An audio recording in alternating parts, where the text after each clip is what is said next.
Olá, sejam todos bem-vindos para mais um podcast. Hoje, o nosso tema mobilizou muitas pessoas.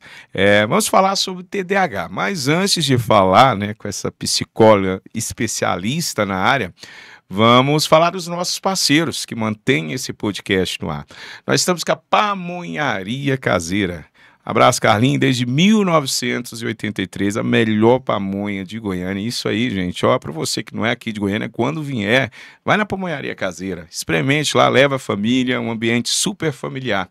Nós estamos com a Aqua e Summer, dos nossos parceiros Mauro e Ronaldo.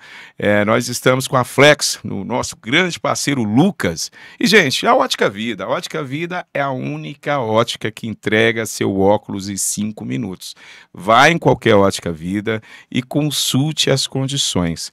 E olha, nós estamos com um novo parceiro que é MA Style, moda masculina. Vai lá no Instagram deles, gente, olha que formidável. Lá tem o WhatsApp deles que vai direcionar um atendimento personalizado.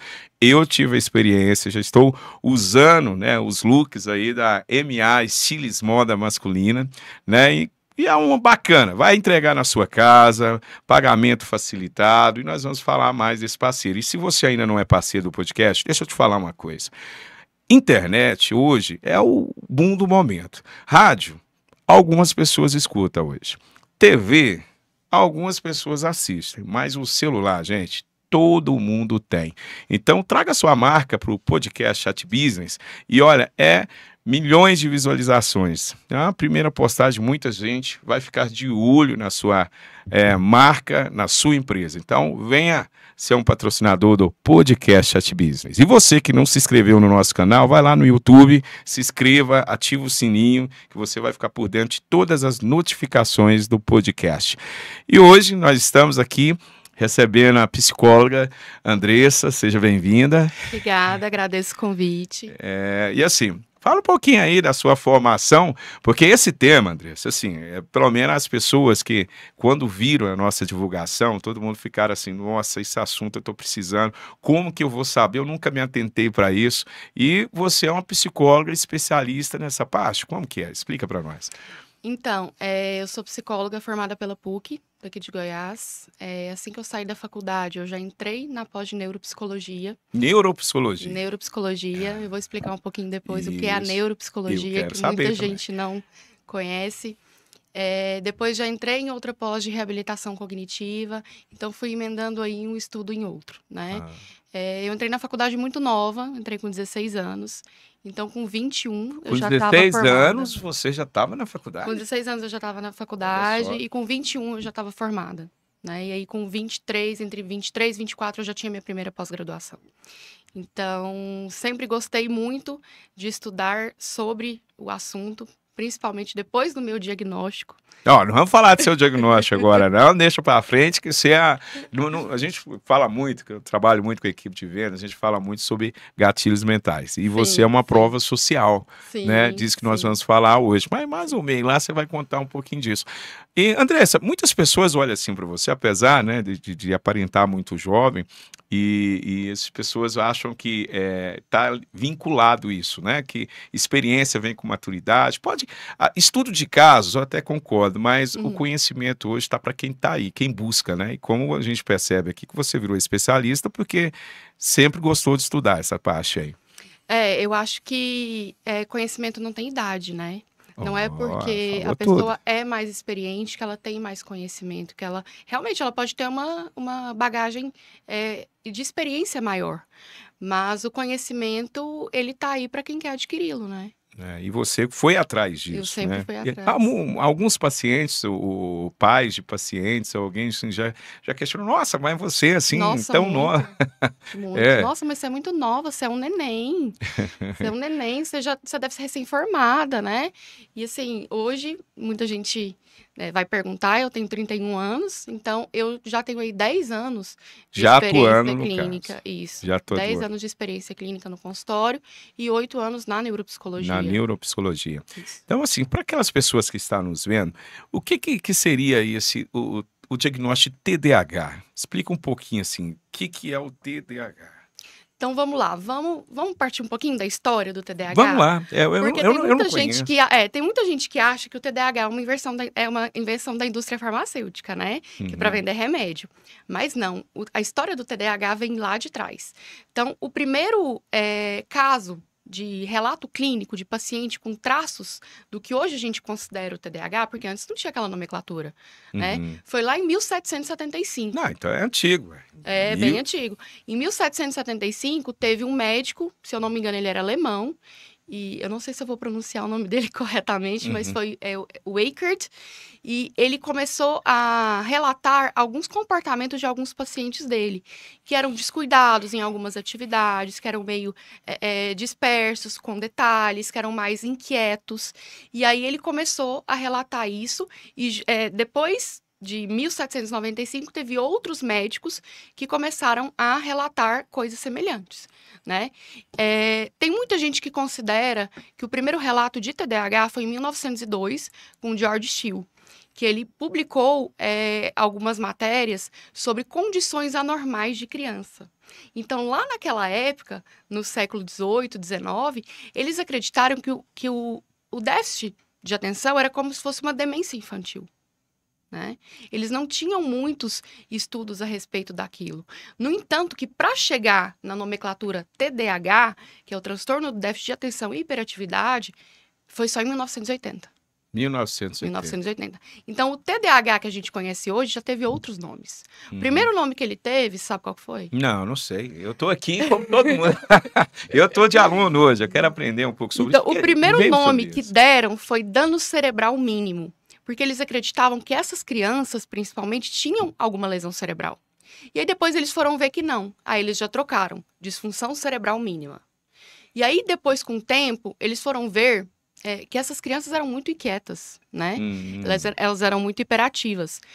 E aí trocaram o nome para doença hipercinética. Que já dá uma ideia de movimento... O hiperativo ali ficou hipercinética. Isso, que já dá uma ideia de movimento exacerbado, né? Depois disso, a gente teve o nome síndrome hipercinética na infância. Depois, transtorno hipercinético. E aí, só em 1980, que foi transtorno do déficit de atenção e hiperatividade. Isso em 1980? Em 1980, que começou a ter essa nomenclatura, que é o que a gente conhece hoje em dia. Né? Então, o que é o TDAH? O TDAH, ele é um transtorno do neurodesenvolvimento. Então, é uma criança que apresenta características ou de desatenção, ou de hiperatividade e impulsividade. Ou as duas juntas, que a gente fala que é o tipo combinado. Então, a gente tem 3 tipos de TDAH. O desatento, o hiperativo e o combinado. Né? Então, como é um transtorno do neurodesenvolvimento, ele necessariamente precisa ser manifestado na infância. Na infância. Isso antes aí, dos 12 anos de idade. Isso que eu ia te perguntar. Antes dos 12 anos, quem tem esse transtorno ali, de uma forma ou de outra, já manifesta isso? Sim. Para ser considerado um diagnóstico de TDAH, precisa ser manifestado na infância. Né? Até algum tempo atrás, a gente tinha uma forma diferente de fechar o diagnóstico, né? Que era, a criança tinha que manifestar antes dos 7 anos de idade. E aí, a partir de, se eu não me engano, foi 2013, eles aumentaram esse leque para 12 anos de idade. Para 12 anos. Isso. Então, esse transtorno não é algo que gera esse transtorno. Já é um problema neuro que você está falando. Não é assim, a pessoa que fica muito tempo quieta, fica muito tempo hoje em tela, essas coisas. Você pode vir a ter TDAH, essa falta de atenção, ou a pessoa já nasce isso congênito, ou isso aí vem com o tempo mesmo? Então, o TDAH, ele tem o fator genético e o fator ambiental. Então, precisa haver uma interação gene-ambiente para o transtorno se desenvolver. Então, se eu tenho pais e mães que têm TDAH, a chance do filho é muito maior. Geneticamente falando. Geneticamente, porque a hereditariedade do TDAH é de 76%. 76%? 76%. E aí a gente tem os fatores ambientais, que a gente fala que são os fatores adquiridos, né? Por exemplo, principalmente fatores perinatais e pré-natais. Gestação, crianças que nascem prematuras, baixo peso, tabagismo na gestação, uso de álcool, drogas. Isso é importante para você, mãe, para você, pai, que mãe e pai ficam gestantes juntos, né? Sim, claro. Os dois. Qual que é o cuidado que tem que ter para evitar? Fala aí. Eu acho muito importante isso, porque isso aqui é um papel, eu acho, até social, Sim. porque hoje com a internet a gente vê muita coisa que a gente não carrega para a vida. E essas informações, Andressa, é muito importante para alertar as pessoas, Com né? certeza. Porque isso tudo influencia, né? E a gente percebe hoje, essa juventude de hoje, as pessoas cada vez sendo mães mais novas, né? E sempre existiu isso, mas hoje está um pouquinho maior. E não tomem esses cuidados, Sim. né? Então, o que uma gestante tem que ter? Quais são os cuidados aí para evitar um tipo de transtorno psicológico para sua criança? Então, assim, principalmente o TDAH e os transtornos do neurodesenvolvimento, eles têm que ter uma relação entre higiene e ambiente, né? Igual eu falei. Então, mães que fazem uso de cigarro, álcool ou outras substâncias, têm uma chance muito maior da criança nascer com algum transtorno mental, né? Não é uma certeza, mas a chance é muito maior. Nossa, isso aí é importante você esclarecer, porque às vezes a gente percebe assim que a gente tem uma parcela também, né? Desculpa. A gente Sim. fala que é o fator genético, né? E você falou ambiental, e nessas partes entra até a parte psicológica também, né? Porque o bebê ali, a criança está absorvendo tudo isso. Sim, aí. outros fatores que podem desencadear perda de líquido amniótico, sangramentos durante a gestação. E às vezes são coisas que a gente não pode controlar. Você falou agora há pouco, né, sobre a classificação do TH. Quais que são elas, assim, e como que a gente pode perceber isso no dia a dia? A gente tem 3 tipos de TDAH, Sim. né? O predominantemente desatento, o predominantemente hiperativo e impulsivo e o tipo combinado. O que é aquela criança desatenta? É aquela criança que vive no mundo da lua, entre aspas, né? Você tá falando com ela, ela tá com a cabecinha lá em outro lugar. Ela é uma criança que não consegue prestar atenção nas coisas. Você tá falando com ela, às vezes parece que ela não tá escutando. Tem muitos pais que até fazem exame de audição para ver se a criança tá escutando mesmo. Porque eles, às vezes, falam, não, eu acho que meu filho tem algum problema auditivo. Porque eu falo, ele não escuta. Né? São crianças que, às vezes, perdem objetos com frequência. Esquecem as coisas com frequência. Né? Isso é o predominantemente desatento. O predominantemente hiperativo e impulsivo, ele é aquela criança que não para quieta. Ele parece um motor ligado. É o tempo todo. É o tempo todo. E ele não consegue ficar sentado na aula, ele levanta, quer andar o tempo inteiro, quer ver o que os coleguinhas estão fazendo, ele não consegue esperar a vez dele, na brincadeira ele tem que ir primeiro, né? Aquela pessoa que está falando, ela te interrompe, porque ela não consegue esperar a vez. Então esse é o impulsivo, hiperativo e impulsivo. O imperativo e o impulsivo. E o combinado combina os dois. Os dois. Justamente. E aí é que eu pergunto para você. Por exemplo, tem muita gente que está nos vendo agora, nos acompanhando, nos ouvindo, que tem lá uma criança. Como que eu, um pai, uma mãe, né, assim, sem ter... Eu posso diferenciar isso de uma criança levada sapeca para uma criança que tem esses déficits aí todo? Como que... aí eu tenho que procurar ajuda, que tipo de ajuda? Porque o excesso... assim, a criança, o excesso, ficar muito quieto é excesso. Se muito sapeca é excesso. Sim. Eu tenho que ficar atento nesses excessos ou tem alguma coisa que eu preciso observar melhor? Então, o que eu costumo dizer? Quando os pais têm alguma dúvida, nossa, meu filho tem algum transtorno, ele foge da curva ou não, procura um profissional da área de saúde mental. Saúde mental. Não um é psiquiatra, um neurologista ou um psicólogo. Um psicólogo. Mas o psicólogo tem que ter algum tipo de formação. O psicólogo ele pode aplicar ali alguns tipos de teste com a criança para saber se tem algum tipo de hiperatividade ou um tipo de psicólogo que déficit. saiba, que entenda do neurodesenvolvimento, que entenda de transtornos mentais e que saiba diferenciar o que está dentro da curva e o que não está dentro da curva. Então, por exemplo, é normal também que crianças sejam curiosas. Sim. Porque elas estão em fase de descobrimento, né? Principalmente crianças menores, 3, 4 anos de idade. Então, até para a gente fechar um diagnóstico com uma criança muito pequena, tem que ser algo muito fora da curva. Muito fora da curva. Porque é uma criança que está descobrindo as coisas. Né? Agora, ali, uma criança de 7, 8 anos de idade, ela já é esperado algumas coisas dela, e aí ela não consegue. Então, opa, aquele ali provavelmente tem uma dificuldade. Né? Então, a gente tem que tomar muito cuidado com questão diagnóstica. E não é julgar esse sintoma. Porque muita gente acha, a pessoa não Sim, para quieta, sim. será que E para ser considerado o TDAH, né, precisa preencher 6 ou mais sintomas, né, descritos no DSM. Né? Então, eu tenho 2 características. Não, você não preenche os pré-requisitos para o transtorno. Tá, né? E Então, precisa preencher os pré-requisitos, ser antes dos 12 anos de idade, ter prevalência de no mínimo 6 meses, né? Esse prejuízo.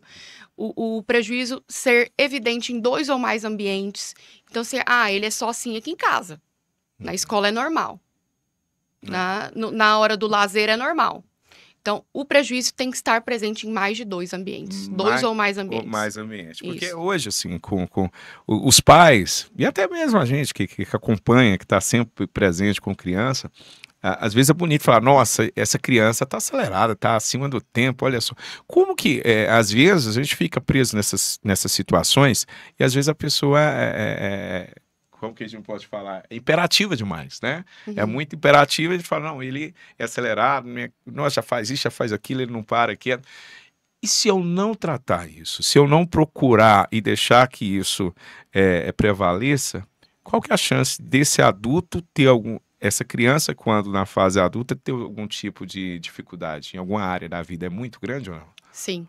O TDAH não tratado, ele tem uma chance muito grande, inclusive, de desenvolver algumas comorbidades. Comorbidades. Então, assim, o TDAH é o rei da comorbidade, né? Ele vai carregar várias coisas junto.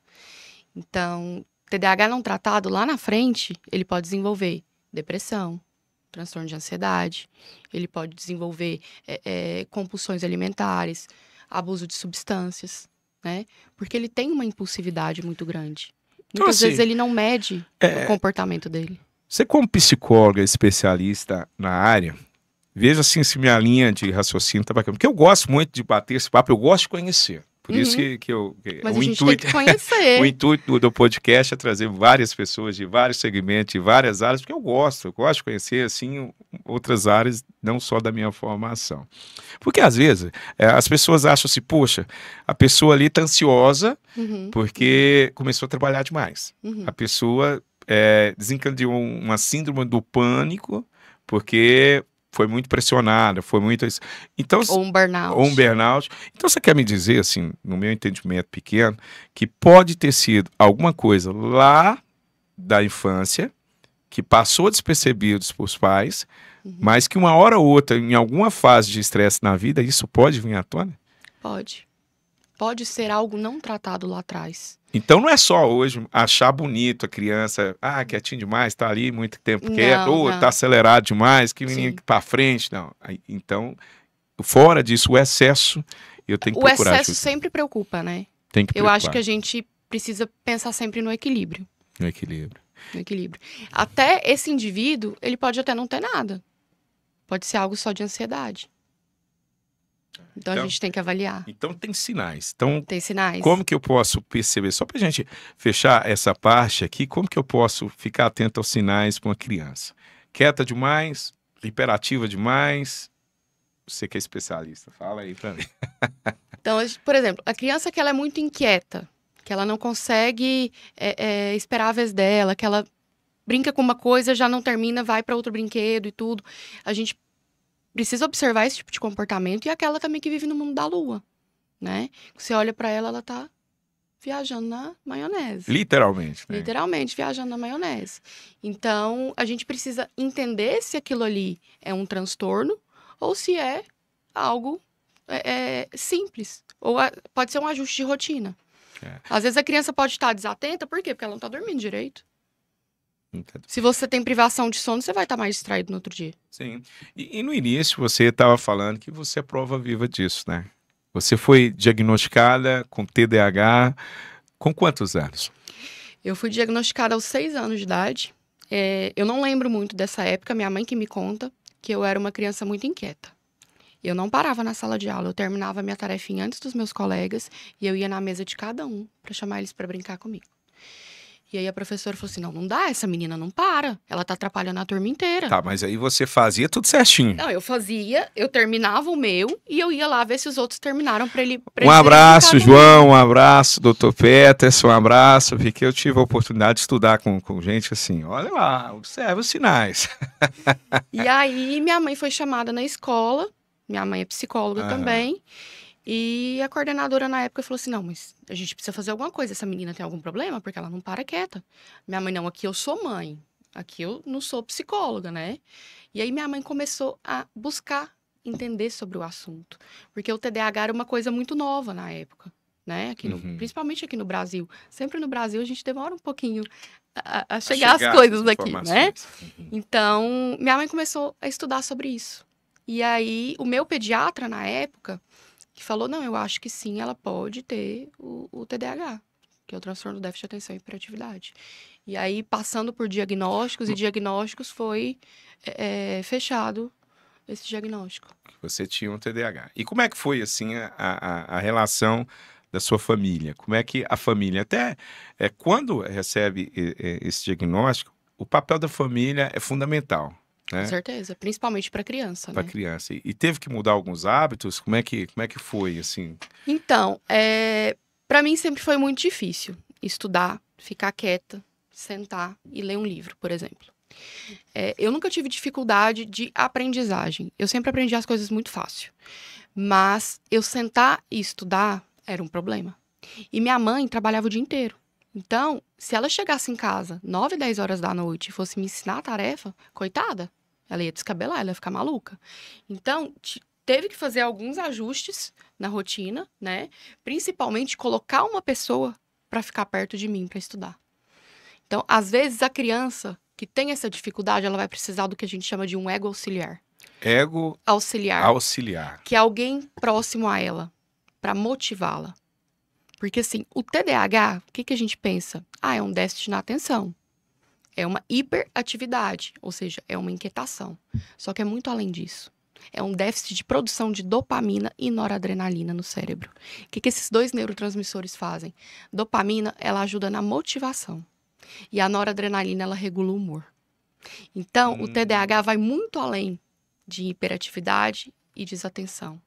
Ele tem muito mais dificuldade na questão da motivação e na regulação do humor.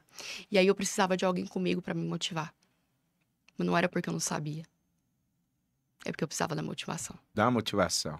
Cara, que bacana. E aí, às vezes, o pai e a mãe trabalham o dia inteiro. E eles chegam em casa cansados, mortos. E vai ensinar a tarefa pro menino, eles vão descabelar. Não tem paciência, né? Na verdade, não tem a paciência. Não tem a paciência para aquilo. Então, foi a alternativa que a minha mãe achou na época.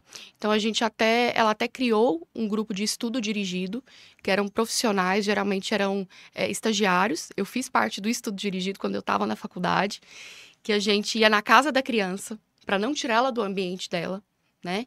E estava ali ao lado dela, motivando ela durante a tarefa, né? Caso ela tivesse alguma dúvida, tudo a gente esclarecia. Mas é diferente de uma aula particular. Entendi. Não é uma criança que tem, geralmente, dificuldade de aprendizagem. Aprende muito fácil, Aprende né? Geralmente, fácil, mas não consegue ficar quieta. Não consegue ficar quieta. Eu conheço várias pessoas aí que têm alguns, né, o diagnóstico e me surpreende a facilidade, o aprendizado, né, o poder de memorizar algumas coisas. Quando assim, quer, né? Quando quer. Aí entra esses déficits, né? Porque é um conjunto. Vocês têm o que é muito hiperativo e tem um outro que é muito desatento a muitas coisas, né? Sim. E assim, a gente sabe que não só o TDAH, mas vários outros transtornos, né?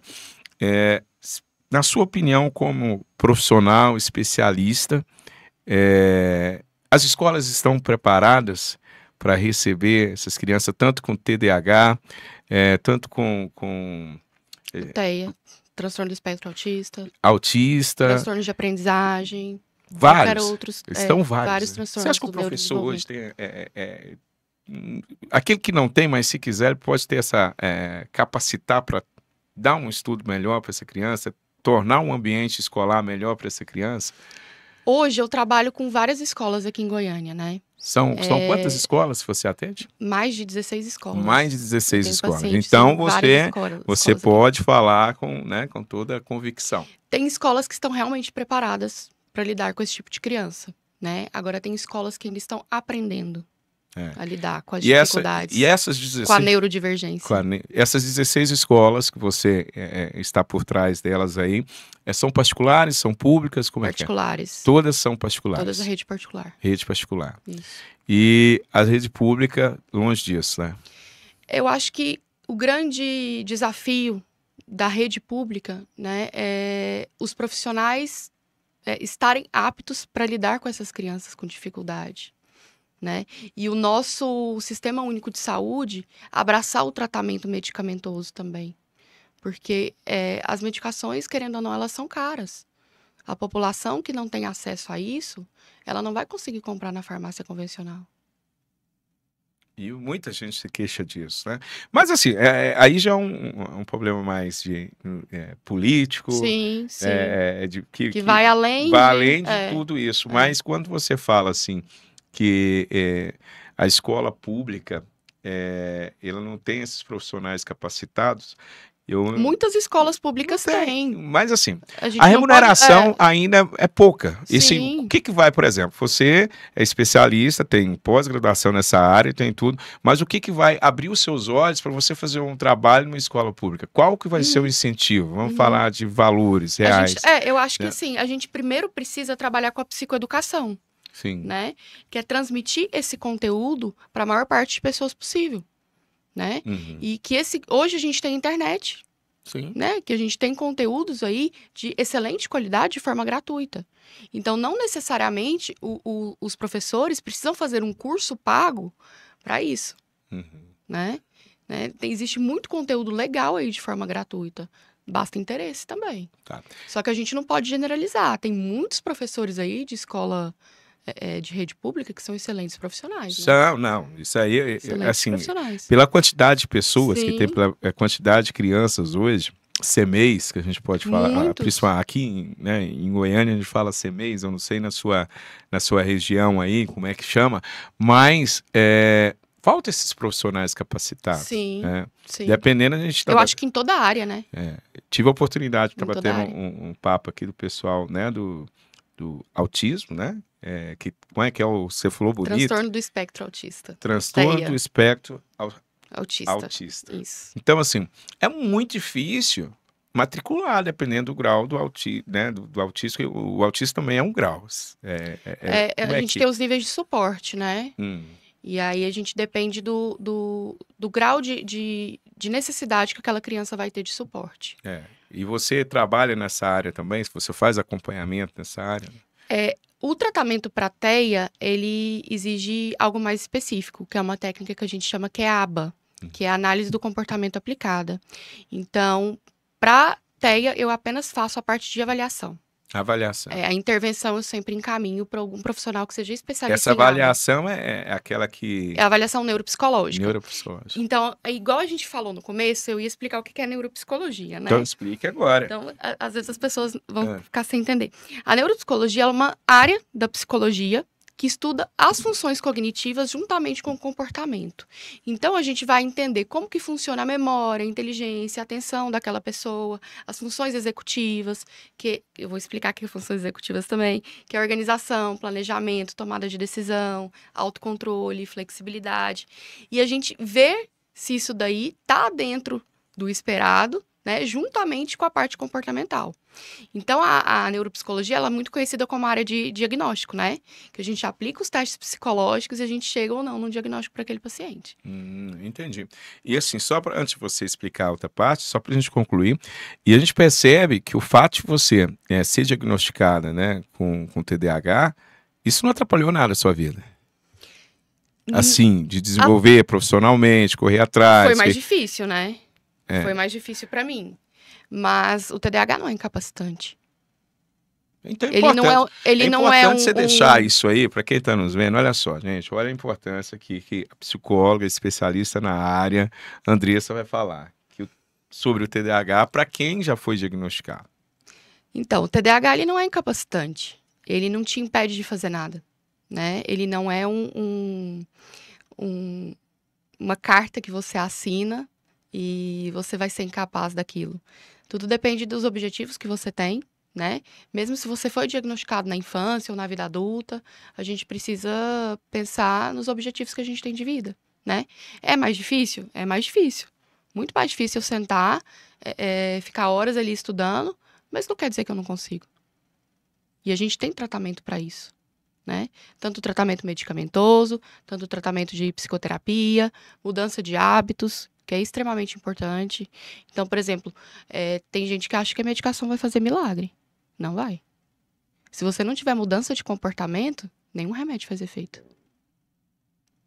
Ora, bacana. E eu fico assim, porque você é a prova viva disso, né? Sim. Por isso que eu falei assim, achei sua história bacana, que você é a prova social disso. Porque, porque o diagnóstico não é uma sentença. Não é uma sentença. Agora eu sou incapaz de fazer isso, eu sou isso, eu vou ser visto pelos outros. E tem muita gente que usa e tal. isso como muleta. É isso. Você falou uma palavra que eu sempre falo, muletas. Eu tenho TDAH, eu não consigo. Não, você consegue. É mais difícil? É mais difícil. Mas você consegue. Né? Principalmente quando a gente está motivado para isso.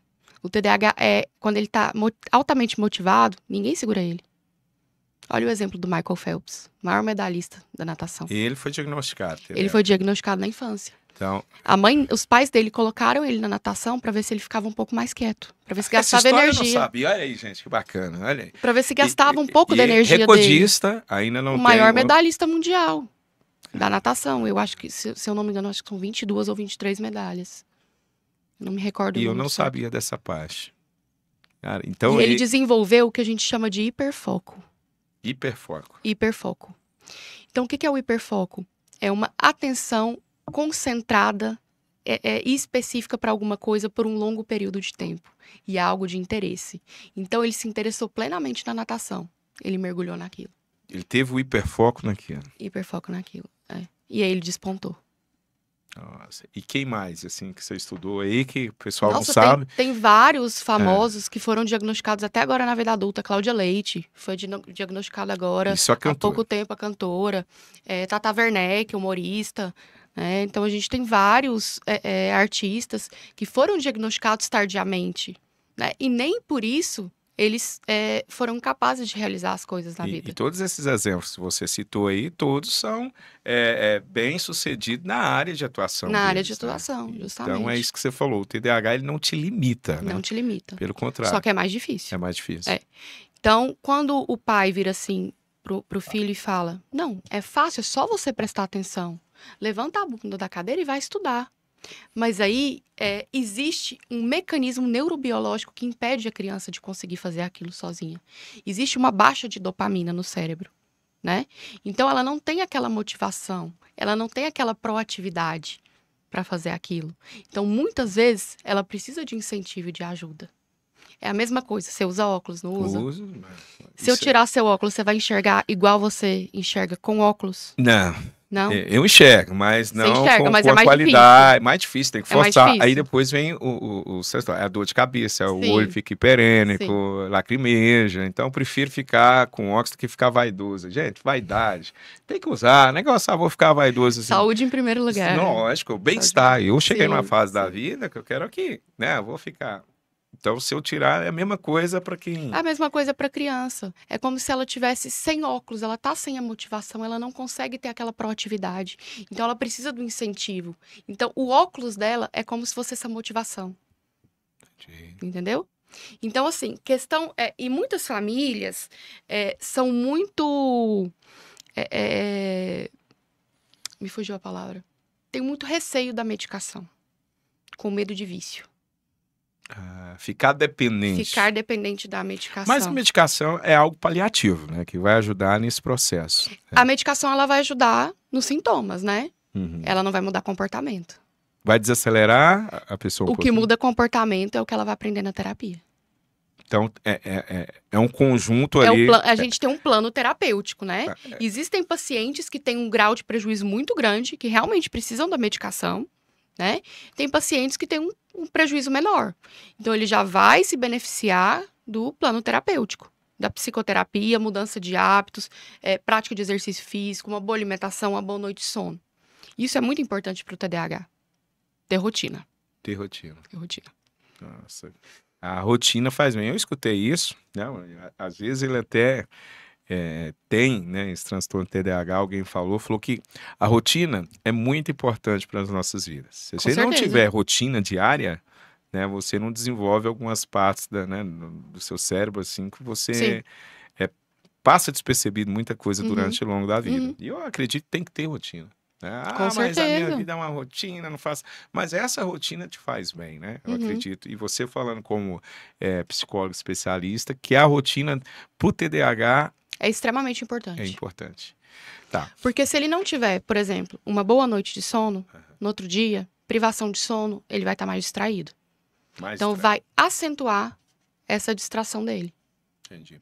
E você, como eu posso falar a prova social disso, você foi diagnosticada aos 6 anos com TDAH, você pode me responder mais isso. Muitas pessoas confundem, às vezes, o TDAH com ansiedade.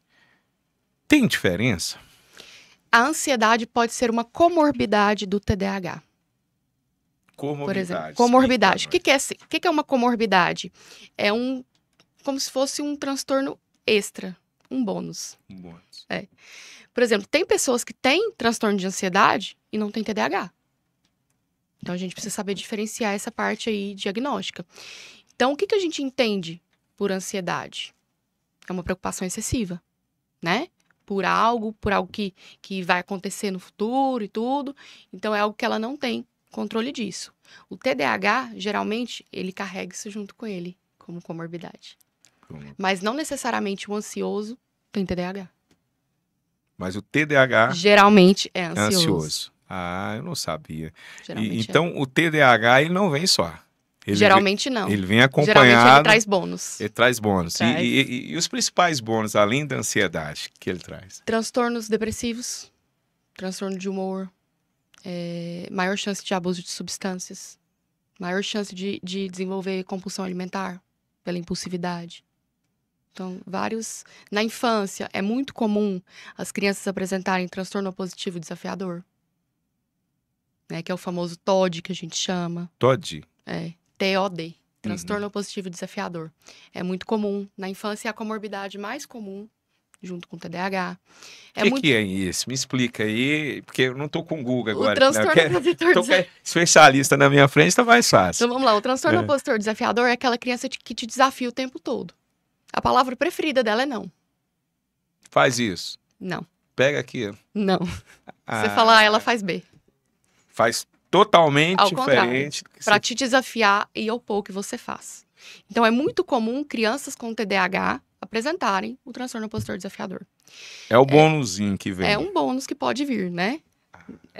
Não necessariamente todo TDAH apresenta, né? Mas a chance de ter é maior. É muito comum também a gente ter transtorno do espectro autista com TDAH. É muito comum. Então, assim, o TDAH geralmente, na maioria das vezes, ele não é um TDAH puro. Ele traz comorbidades. Nossa, é bacana. Olha só pra você ver. A gente acha que estuda, que lê algo específico. Sabe por que ele traz comorbidades, principalmente relacionadas ao humor e ansiedade? Justamente pela dificuldade de regulação emocional. A regulação... tem a ver com aqueles hormônios que você falou no início. A regulação emocional do TDAH é péssima.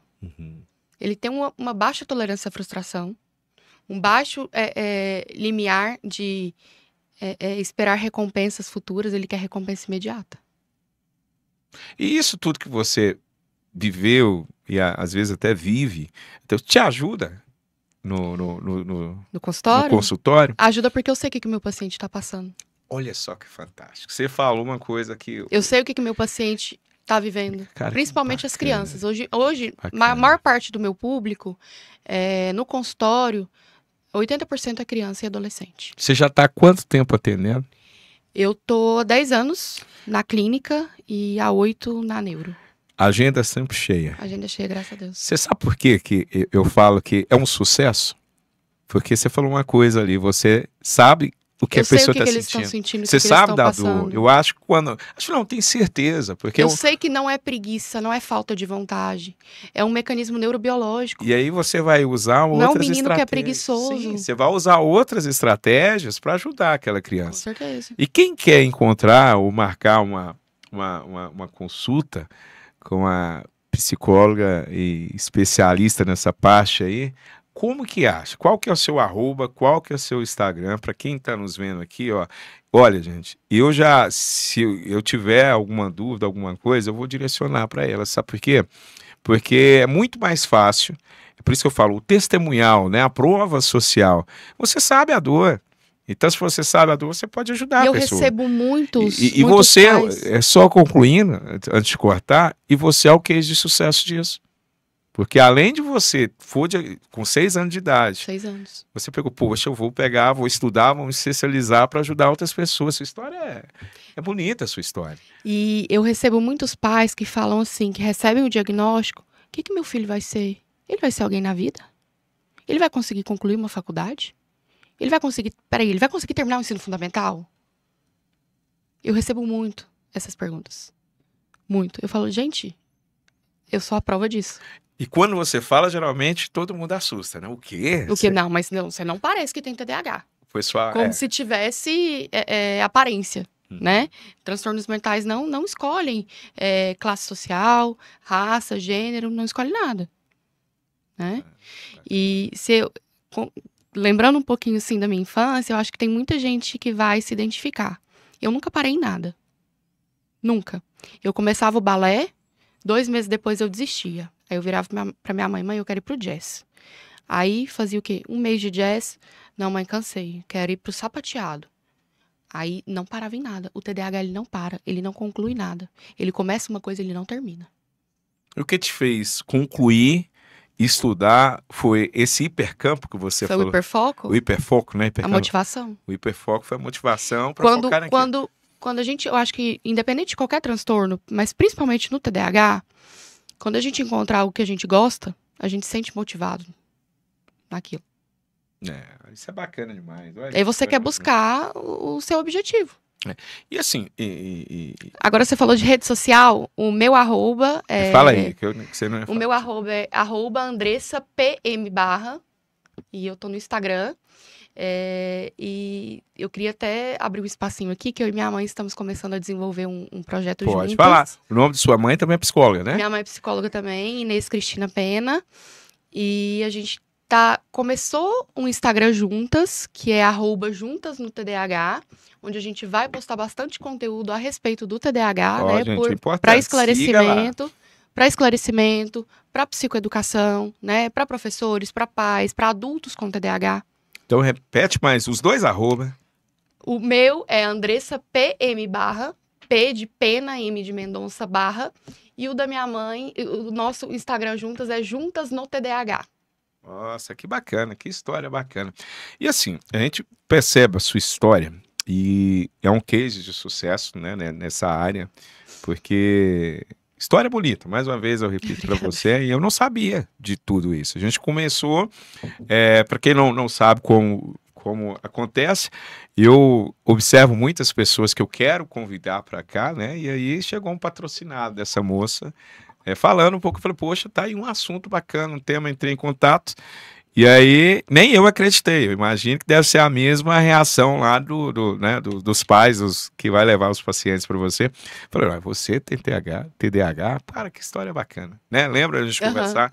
Então, mas isso tudo aí, Andressa, eu queria ver, porque a criança, quando na escola principalmente, quando cria alguns traumas, alguns bloqueios, impedem, não só nessa parte que é diagnosticada com TDAH ou em qualquer área da vida, alguns bloqueios que leva para a vida adulta, né? Sim, com Você certeza. acha, qual é o fator do bullying, a gente falando de modo geral, o bullying na vida das crianças pode atrapalhar muito, né, um adulto lá atrás. As pessoas que praticam, os pais que incentivam os filhos, né, a bulinar os seus colegas de sala. Eu já sofri muito bullying, mas naquela época lá era tudo, né, eu não levava muito a sério. Eu também sofria muito. Eu não levava muito a sério, às vezes assim, o fato da cor da pele, né, ser preto mesmo, negro, e então era muito pior. A gente não levava muito a sério, mas a gente sabia onde a gente ia chegar. Mas Sim. hoje a gente percebe que Tá isso exagerado. e isso está atrapalhando demais no desenvolvimento de qualquer criança. E no TDAH, que é diagnosticado, o bullying também atrapalha muito, né? Atrapalha, porque o TDAH ele já tem autoestima baixa. Ele já se sente inferior aos outros, né? Eu sou burro, eu não consigo prestar atenção. E aí vem um reforçador externo, que é o bullying, e aí coloca essa criança mais para baixo ainda. Opa, realmente, eu não presto para nada, né?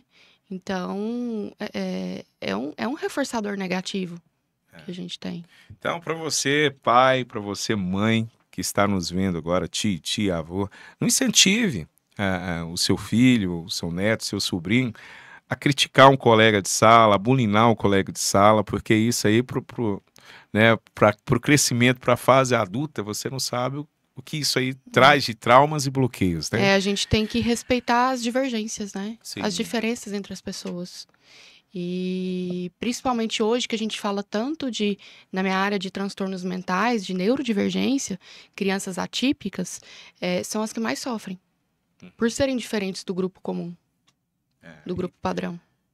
E assim, para aqueles adultos que acho que passou um pouquinho da fase, né, de ter esse diagnóstico, você falou que até os 12 anos de idade que tem que ter esse diagnóstico. Aqueles adultos que sentem que, opa, peraí, que eu tenho que procurar. Eu acho que eu posso ter, né? Que eu posso ter. Qual é o profissional? Você falou isso para criança no começo do nosso bate-papo, mas assim, para o adulto que tem essa incerteza se tem ou não tem, né? Porque para a qualidade de vida do adulto, quando ele descobre esse diagnóstico, e muita coisa faz sentido faz lá sentido atrás. E ajuda até a ter uma vida mais saudável. Qual é o profissional certo para procurar? Então, a gente indica procurar os profissionais que trabalham com a saúde mental, né? Que é um psicólogo, um psiquiatra, um neurologista.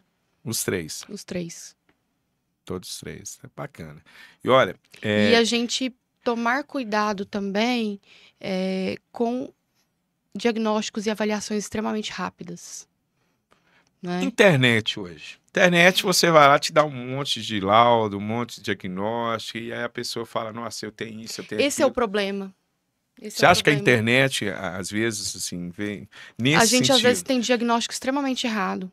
Pela internet. Pela internet. Né? Você cai ali num site, descubra se você tem TDAH. Te passa uns testes. Te passa uns testes que não são nada científicos, não são validados. Né? Todos os testes que a gente utiliza em consultório são validados pelo Conselho Federal de Psicologia. E tem estudo científico para isso. Por trás dos testes. Por trás. Tem um processo muito demorado para um teste ser aprovado. E aí vem um testezinho lá, nossa, eu tenho TDAH. É praticamente um autodiagnóstico, né? Sim. E esse é o problema. Então, a gente buscar a ajuda de profissionais capacitados para fazer um diagnóstico certo. E esse diagnóstico diferencial é muito importante. As pessoas pensam assim, eu vou lá numa sessão, ela vai aplicar um teste em mim e eu vou sair com um laudo. Não é bem assim. São de 8 a 10 sessões que a gente fica com o paciente. É como se fosse um pacote. Então, assim, cada paciente vai ter um ritmo diferente diante dos testes. Tem paciente que tolera mais teste numa sessão, tem outros que menos. E aí a gente vai montar a bateria individualizada para cada caso, dependendo da idade, da queixa e tudo mais. Não existe uma bateria fixa de testes. Né? E a gente vai aplicar os testes no paciente, depois corrige isso em casa, então é um trabalho demorado, é um trabalho dispendioso, e aí depois a gente tem uma devolutiva com esse paciente, onde a gente vai tentar entender onde estão os déficits dele e se é sugestivo ou não de um quadro, por exemplo, de TDAH, ou de qualquer outro transtorno que seja. Né? Então, assim, é um investimento. Sim. É um investimento. Mas, às vezes, você vê aí na internet promoções relâmpago. Não, é isso que eu ia te falar agora, porque... De avaliações extremamente abaixo do valor de mercado. Aí tem que suspeitar, como tudo, Sim, né? Eu acho que como tudo. Como você consome... Como todas as áreas, né? Sim. Existem profissionais e profissionais. O barato tem que desconfiar. Porque imagina, o que eu falo, barato sai caro. Sai caro. Imagina você pagar um diagnóstico desse barato e você vai mudar uma rotina de vida. Você vai criar uma vida que não existe por causa de um diagnóstico errado. Às vezes você vai tomar uma medicação que não precisa. Sim, por causa de um diagnóstico errado. Então isso é muito sério. Por isso que eu toquei nesse assunto. É um investimento que a gente faz. Porque as pessoas às vezes, não, é muito caro. E a rede pública não fornece esse tipo de teste, esse tipo de tratamento ou não? Então, tem até alguns CAPs, se eu não me engano, que fazem algumas avaliações. As instituições, por exemplo, faculdades, pós-graduações, abrem para a comunidade, para a população. Então, quando eu fiz minha pós-graduação, eu atendi de forma gratuita. Eu fiz avaliações de forma gratuita. Só que a fila é muito grande. Os profissionais não dão conta de atender a toda a demanda. Entendeu? Entendi. Não, isso é muito bom. Olha, foi muito enriquecedor, né, esse bate-papo contigo. Aprendi muita coisa, acredito que quem acompanhou tem que indicar, viu, esse bate-papo para principalmente para quem tem filhos, né? Eu acho que hoje todo mundo lidar com criança, né? Sobrinho, avô, tia na escola, então você está rodeado de criança. E às vezes você ficar atento nisso, você ajuda um adulto, né? Com certeza. Você ajuda na fase adulta. Certeza. E olha, eu já quero deixar aqui o convite, tá? Convite para você vir participar mais vezes. Será um prazer. Antes de você deixar uma mensagem, como eu falei no início, nós estamos com patrocínio novo, viu, gente? Nós estamos aí, ó, o MA Estágio Moda Masculina.